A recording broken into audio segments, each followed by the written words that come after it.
This is the Clean Hits Hockey Podcast. I'm your host, Brad. We got Clean Hits Trent here and one of our favorite reoccurring guests, Mr. Brogan Houston from the Deseret News. We are officially past 20 games. And the last time we had Brogan on, it was after all the rainbows and magnificence of the first 10 games of the Utah Mammoth season. We're bringing Brogan back to talk about these past 10 games, what's been going on, what he's been seeing, and to just kind of, pick his brain a little bit about where this team is headed, what we need to do, if it's panic time, and all that fun stuff, because we know all the Utah Mammoth faithful are probably maybe screaming that the sky is falling a little bit. So we will get right into this. Brogan, how are you doing? I'm doing well. I didn't realize it until you just said it that I was the bad luck charm for this team. It was right when I was on the pod last time, and I was just listening to the recent episode of 32 Thoughts, and they thought that they had caused some bad juju around the league, so they had like a little, I don't know what you call it, like a little sage burning kind of thing. So maybe that's what you guys need too. I don't know. Yeah, this is the reverse the curse. Yeah. We're bringing you back on to reverse the curse, Brogan. Look at that. Yeah. Well, yeah, speaking of those first 11 games, the team went 8-3, no overtime losses, and that was good for 119 point pace. They were 5th for goals per game played. They were 7th in goals allowed per game played. And then the page turns, and now the team has gone 2-5-3, which is good for a 57-point pace over an 82-game season. They are 29th in goals for per game played, 26th in goals allowed. And in that full 20-game picture, which kind of allows you to see the full scope here, 10-8-3, which is good for a 90-point pace.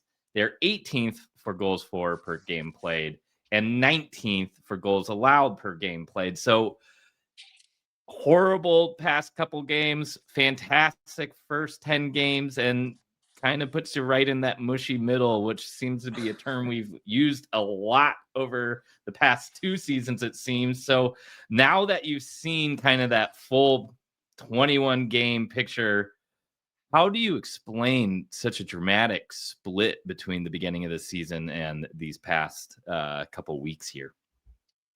Yeah, so I've asked that exact question, the last couple of open locker rooms after practices and such, and it seems like kind of the general consensus right now is it's a matter of putting yourself in situations to succeed. And so, for example, what Turney was talking about today was it's a lot of puck battles. And if you watch any NHL game, I was watching the Tampa New Jersey game a couple days ago, and in that game, like in the first period alone, I think there were 3 or 4 major turnovers in the slot that resulted in like grade A scoring chances. I think one of them was a Kucherov goal. Those are the types of situations where you can't really draw up that play. The situation just kind of comes to you and results in a goal, or not a goal, depending on the situations that happen. But what you can control is putting yourself into that situation.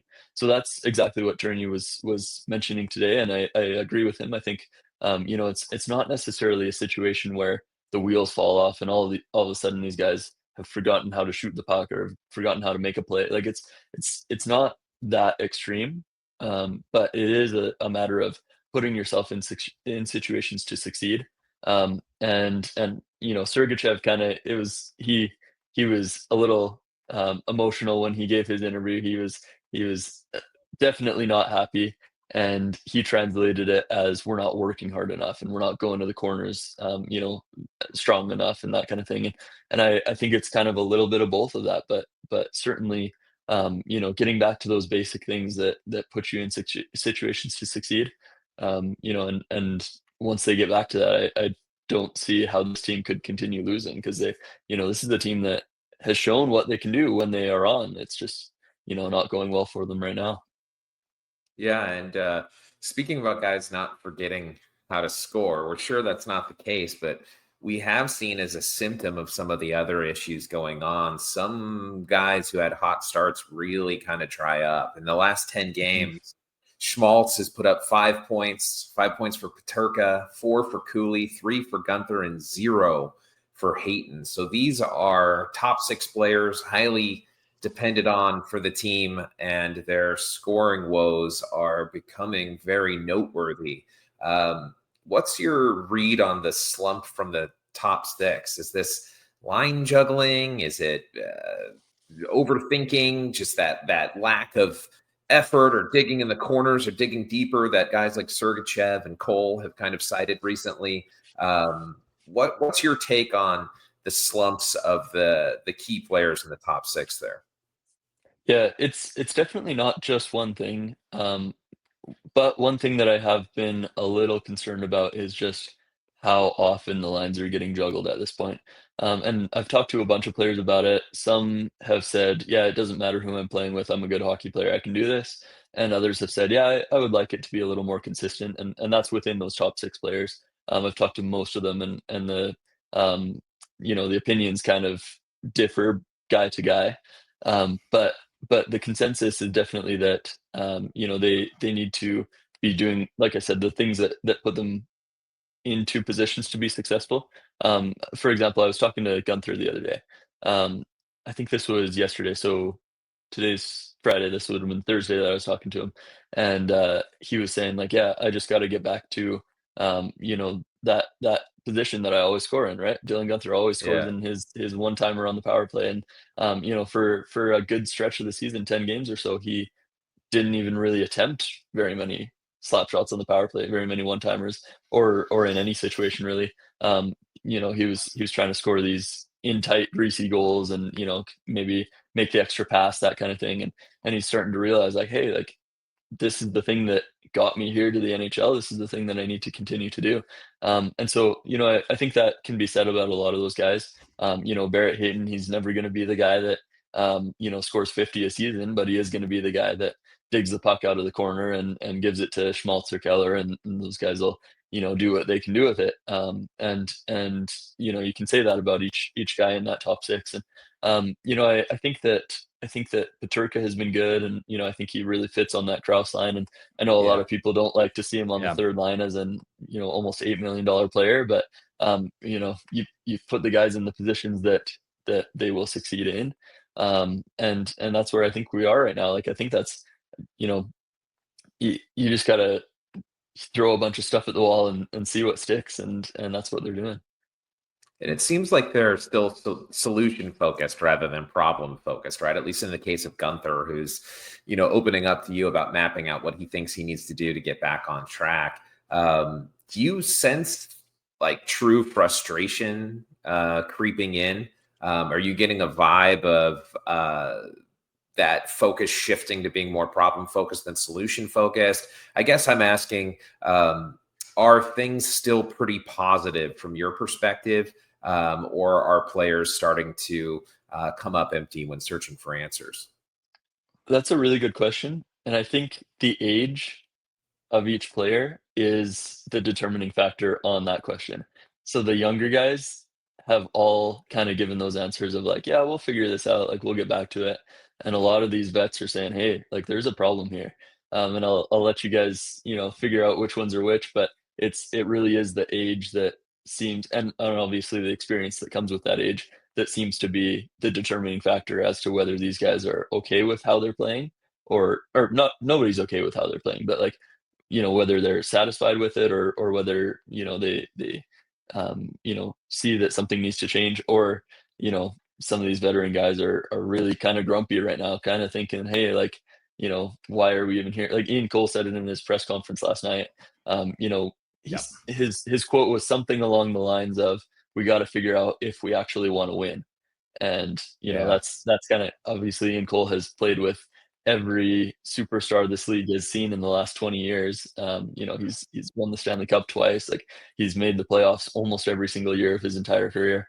he missed it last season, and he was really bummed out that they missed the playoffs last season, and he doesn't want to repeat that again. And so, I do think it's kind of that age that differentiates these guys, and I wonder if that just has to do with how the perspective that those guys have. Like Ian Cole knows that you don't accidentally win, and you don't stumble into the playoffs. Like it takes hard work, and so it's that perspective. And I really think that those veteran guys are valuable to this team, for more than just what they contribute off the ice. It's those off ice things too. Yeah, General Manager Bill Armstrong was very adamant about bringing Stanley Cup experience and Stanley Cup rings into the locker room. The concept made sense, but now I think you can really see why, and we'll see how effective that actually was here in the near term. I think if this thing turns around, you may be able to point to that experience and that concerted effort by the general manager to surround this young talent with that grizzled experience. Yep, absolutely. So you just got out of practice today. Was the vibe a little bit different than some of the previous practices that you've been to recently? Were the vets pushing a lot? Were the kids pushing a lot? Or anything really stand out to you? Yeah, it was definitely a situation of, at least from the guys that I talked to, it was the situation of, hey, there's something to figure out here. Okay. And yeah, Sergachev was the one that I had the longest conversation with today, and his message was, hey, things are not right now. And specifically it was guys aren't working hard enough. And I ran that by Turney to see, what he thought. And like I said, it's kind of that what Turney explained it as is, that going to the corners and making sure that you're putting yourself in a position to succeed. And then I also talked to a couple other guys, kind of just more conversation rather than interview, like not necessarily recording, that kind of thing. And it just kind of seemed like, there's something to fix. And it's not, nobody could really point to one thing other than Sergachev with that working hard thing, but everybody knows that there's something going on here for sure. One obvious thing to fix. Yeah, go ahead, Brad. I think we're synced up here. I was gonna say, one obvious thing that definitely could be worked on seems to be the power play right now. Currently is 29th in the league, and when I look at that top unit on paper, there's no way it should be near the bottom. Even that second unit looks miles ahead of probably half of the league for a second unit power play. Last year it ended as 10th best. Is this something where they just need to continually practice with it? Are they overthinking it? Too many nice passes, trying to get too creative? What are your thoughts on that? Yeah, definitely watching the games, I can see a lot of extra passes. There's been so many times where in my mind that puck, it should go off that guy's stick towards the net, but it's actually going off that guy's stick to the flank or to the bumper guy or whatever it is. And so I definitely think that shots on net is just a simple way that, like I said, a lot of those situations that you score on, you don't really anticipate it being a goal until it goes in the net. And then, it's a rebound, it's a tip, it's it bounces off a guy's leg and goes in, whatever it happens to be. And they're not putting the puck on net enough. They're not taking their opportunities. And the PKs of the other teams have been really aggressive with Utah lately. So they're not giving Gunther very much room to use his power play one timer. And they're not giving Keller that much room on the other side either. And so there have been a lot of those plays where, like I said, rather than shooting it, they pass it off to the flank, and then the puck gets poke checked by the forward there on the PK, and it's in the neutral zone, and then they have to go and regroup, and it kills another 20 seconds off the clock.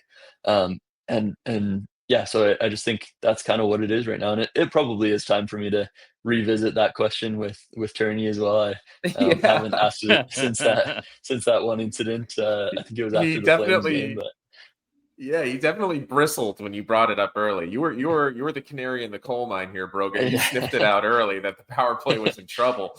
And I think at that time we were all kind of leaning on the fact that it was top 10 in the league last year. Like whatever else happened with that team, we could depend on that power play. And it's been kind of the opposite. It's like you can't depend on it at all this year. So when you brought it up to Turney, he bristled a little bit. And I think this next time you bring it up, maybe there'll be a more thoughtful answer on that, huh?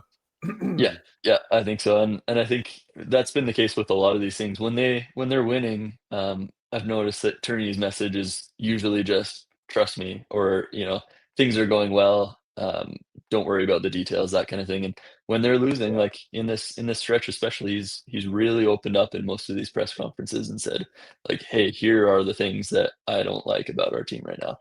And I do think that's good. I think with the power play, though, the truth is they can't possibly be a 29th ranked power play. Not after the success they had last year, and they've added even more weapons this year. So that's one thing that's definitely got to improve. But there are some other areas of struggle that are starting to get a little bit more attention from fans, right, Brad? Yeah, and I think one of those big ones here is the goaltending. And while there haven't been many absolute stinkers this season, especially even during the stretch, I would say, last night was not fun for 4-1 Vegas over us. That Edmonton game 6-3, but man, Edmonton was so due at that point, and the Mammoth were kind of due for a loss, and they came out hot. The Montreal game 6-2 loss, but for the most part, games have felt close, especially on the scoreboard.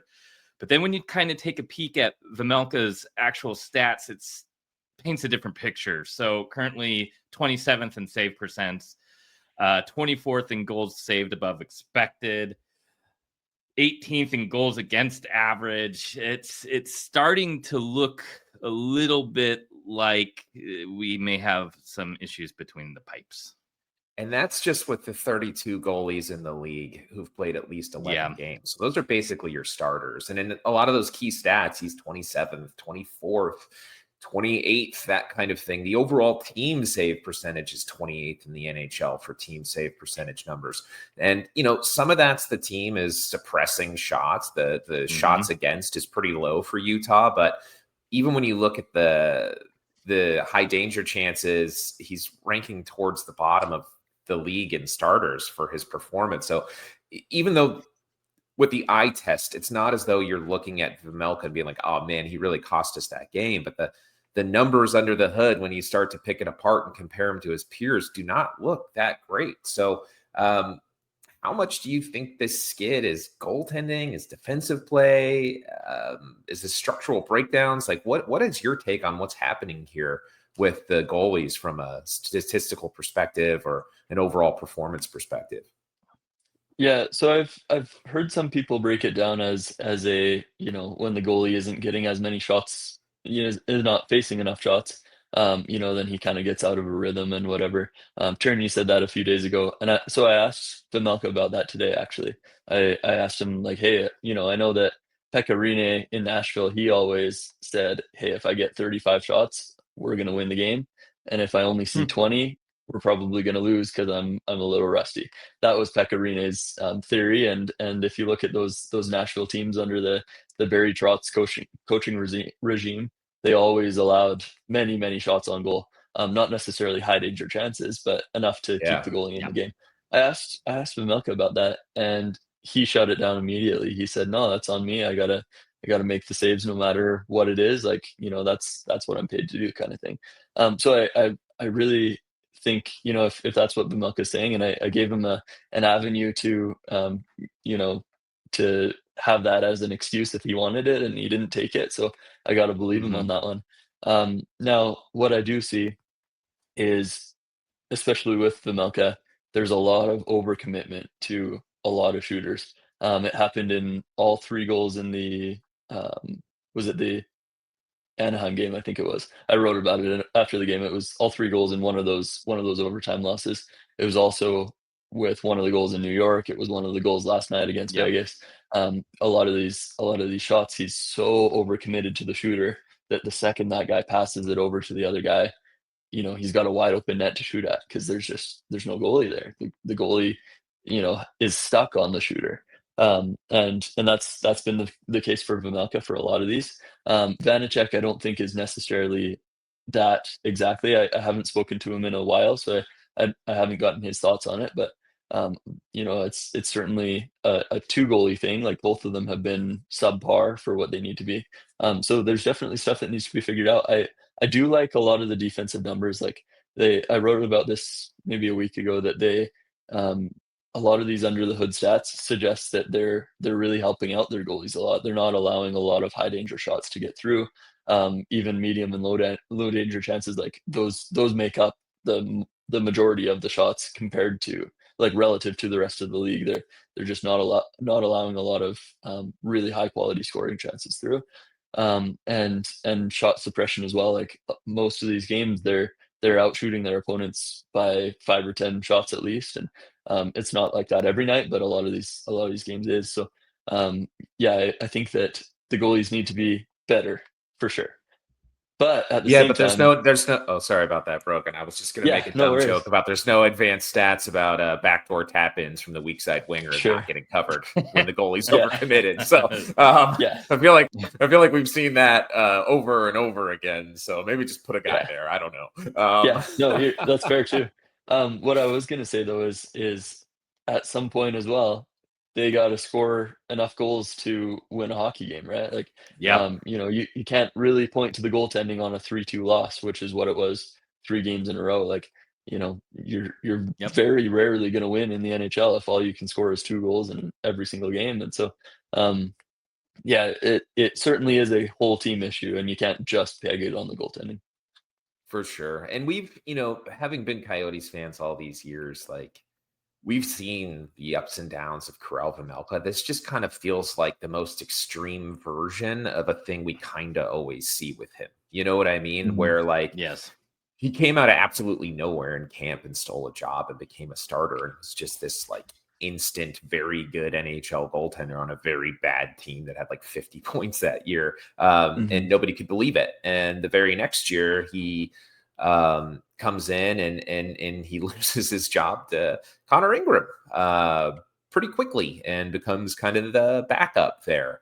Then he moves to Utah and Ingram goes into the program. Vejmelka shines. He steals the job, gets a big extension, never looks back. There's kind of like in-game roller coaster from his super athletic, heavily dependent on recovery rather than positioning, and just his size and raw athleticism and his goalie skill set is kind of lends itself to an up and down performance, save to save, game to game. Then you see these lulls over parts of seasons with then resurgences and then season by season ups and downs. He's just a guy who's never been super consistent. And it just seems like right now we're seeing the worst side of that. But the good news there is there's an equal and opposite extreme of the best side of Veggie, which we saw for extended periods last season. And I think I still have a lot of hope and faith in his ability to show us that again this year. And I think that's going to go a long way, especially if it coincides with some of the offense waking up, the power play starting to click, which we know it will. There are certain things about this slump that seem inevitable, that there will be some kind of a change and turnaround. I'm wondering what your thoughts are, Brogan, on how we're going to dig ourselves out here. Like, what do you see the team doing to get the ship righted and bring us back towards a calibration point of a more true picture of what this team should look like?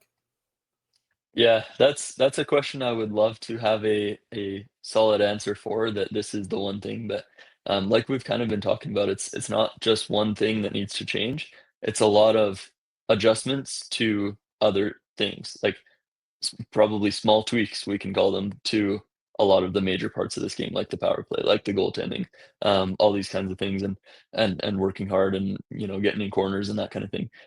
But what I do think is that because this team is so young, the ups and the downs are a lot higher and a lot lower than they probably should be for a real solid winning team. And so they're in a deep gully right now, and as soon as they win another game and something goes their way, they'll probably start climbing back up as soon as they beat somebody that's not named the Buffalo Sabres. Yeah. The confidence should come right back, and maybe that's what it takes. But it definitely is one of those things where these are learning experiences, and maybe these rough patches will serve them better in the future, whether it's this season or in the next couple, as they try and build a contending team.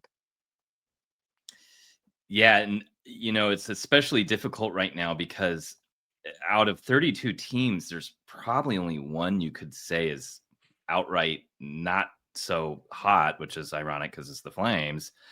And just about every other team is several wins, several points out of a wild card spot in their conference. Everything is so tight, besides the Colorado Avalanche dominating everyone, and the Flames just not quite having that spark that some of these other teams have. So trying to find help outside of the current team and roster seems like a very tall task, which kind of leads me to wondering, is it maybe that we're trying too much internally, too much shuffling of lines? Is that potentially frustrating for players?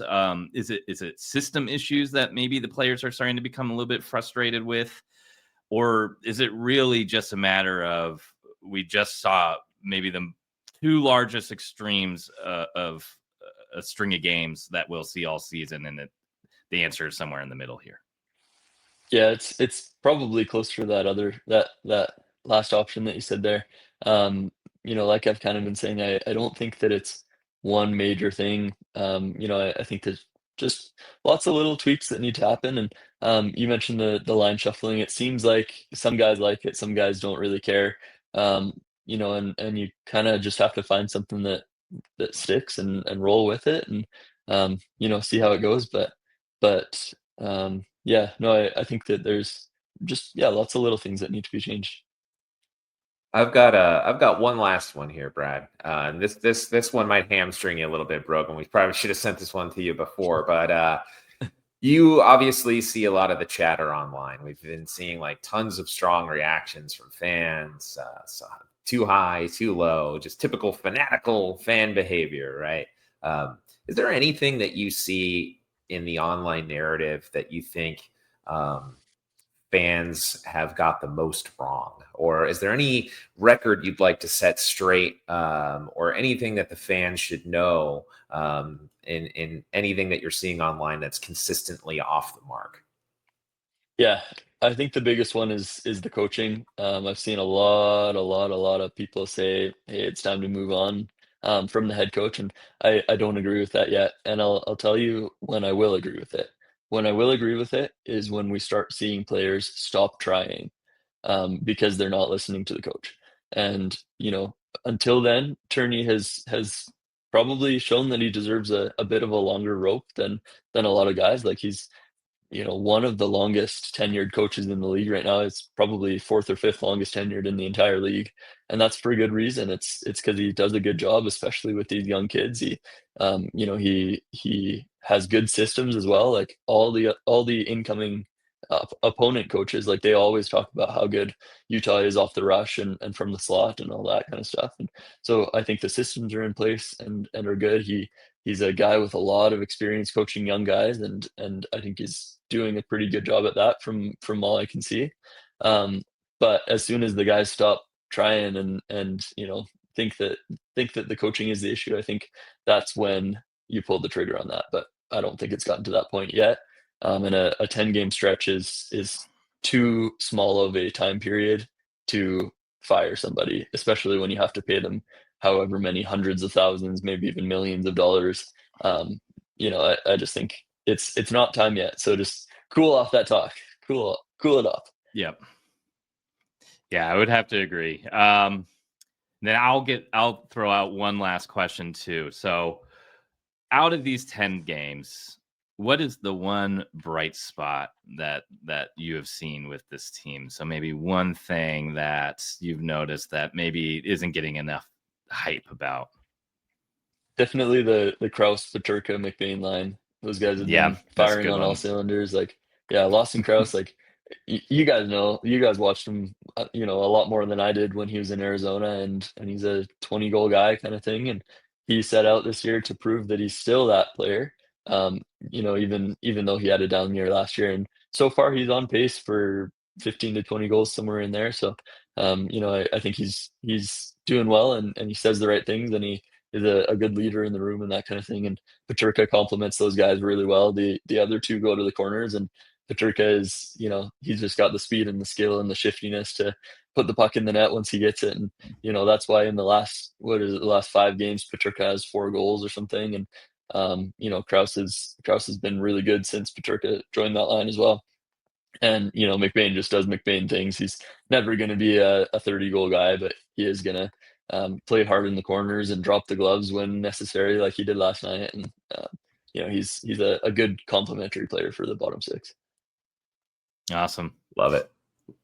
Well, thanks again for coming on. We'll have to catch you maybe in another 10-game segment here, and hopefully you have reversed the curse from the last time you were on, and we just go right back to the first 10 games and do another little 8-3 run, get the power play cooking, and we can just kind of wipe our hands clean of what just happened. Yeah, if this is what reversed the curse, I don't know if you guys can morally bring me back on. I think that might have to be the end of it. Maybe. Brogan, do you want to give a shout out of where everybody can find you? Yeah, deseretnews.com or deseret.com. Sorry, I always mess that one up. Deseret.com. Under the sports section, Utah Mammoth tab. Pretty much everything there is stuff that I've written. I've got a few really good pieces coming out in the next couple of days here. So keep an eye out, and follow me on X as well at Houston_Brogan. Awesome. Well, thank you so much, and always fantastic getting to talk to you, Brogan. Thanks, guys. All right. Thanks. See ya.